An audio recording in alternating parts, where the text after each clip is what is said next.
ओडिशा विकास अभियान तरफ द्वितीय वर्षर उत्सव प्रति वर्ष भली किसी बर्निंग टॉपिक आम आलोचना करिथाउ।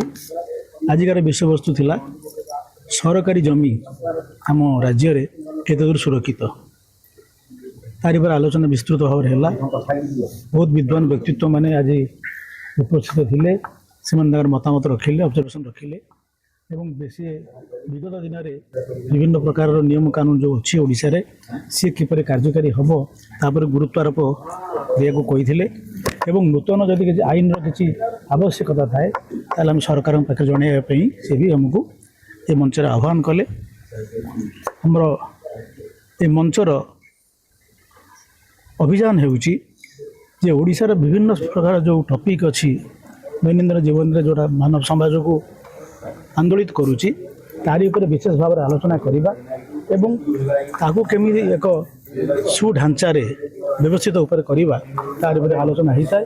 आजिकार आलोचना बहुत फलप्रद होता एवं समस्त वक्ता माने थिले से माने तांकर निज मतामत रखिले एवं आमे तांको भी चिर ऋणी एवं समस्त को आज आम धन्यवाद देकरी पुणी आर वर्ष को एक नूतन चिंताधारा नहीं आर वर्ष उपस्थित हबू से धन्यवाद।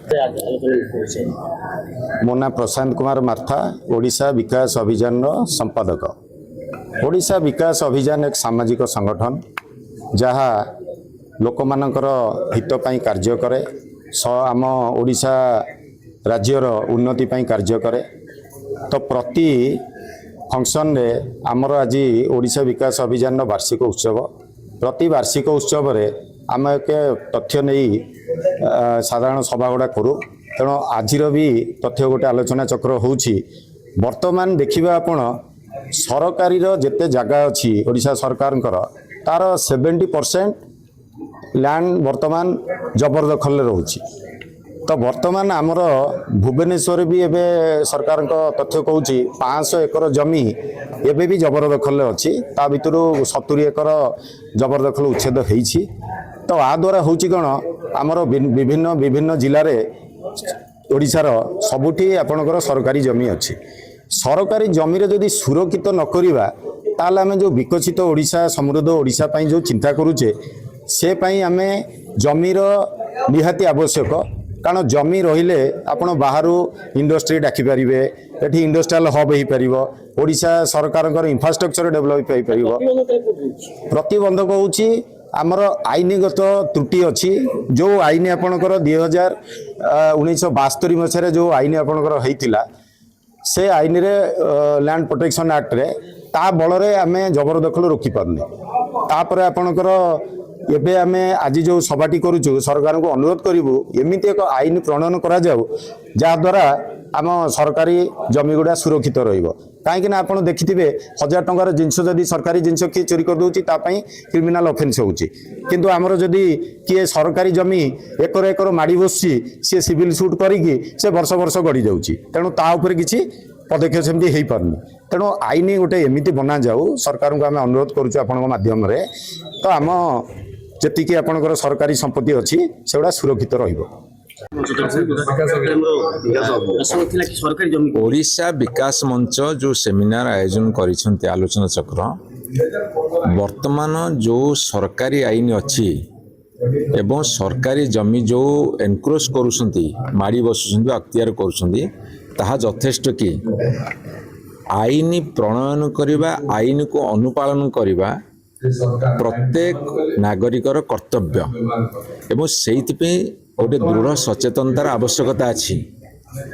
किंतु जमी माड़ी बसवा अहेतुक भाव ए समाज रे अधिकांश लोक लोभ जोगुरु मोहग्रस्त होती से जदि आईन को अणाजिब एवं ताको कड़ा करिवार पालन करा जिवो ताले सरकारी जमी हड़प करिबा बा अख्तियार करिबारु लोक माने निवृत्त रहिबे।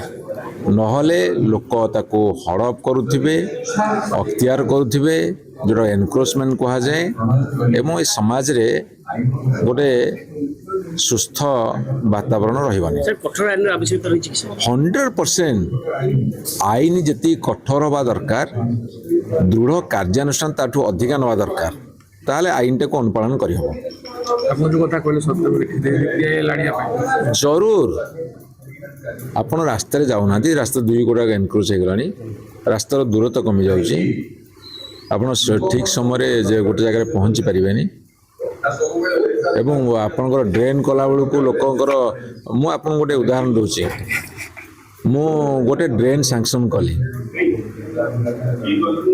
ସରକାର ନିୟମ କରିଛନ୍ତି କୋଉଠି 20 ଫୁଟ କୋଉଠି 30 ଫୁଟ ରାସ୍ତା ଛାଡ଼ିବେ, ଗୋଟେ ଜାଗାରେ ମୁଁ ମାପିଲା ବେଳକୁ ମାତ୍ର 9 ଫୁଟ ରାସ୍ତା ଅଛି। ମୁଁ ପଚାରିଲି ତମେ, ସେ କହିଲେ ଆଜ୍ଞା ସିଏ 4 ଫୁଟ ଆଗକୁ ମାଡ଼ି ଆସିଛନ୍ତି, ଇଏ 4 ଫୁଟ ଏପଟ ମାଡ଼ି ଆସିଛନ୍ତି, କହିଲେ ରାସ୍ତା ମଝିରେ ଡ୍ରେନ୍ ନିଅ। ଇଏ କି ଯୁକ୍ତି, ଇଏ କି ମାନସିକତା?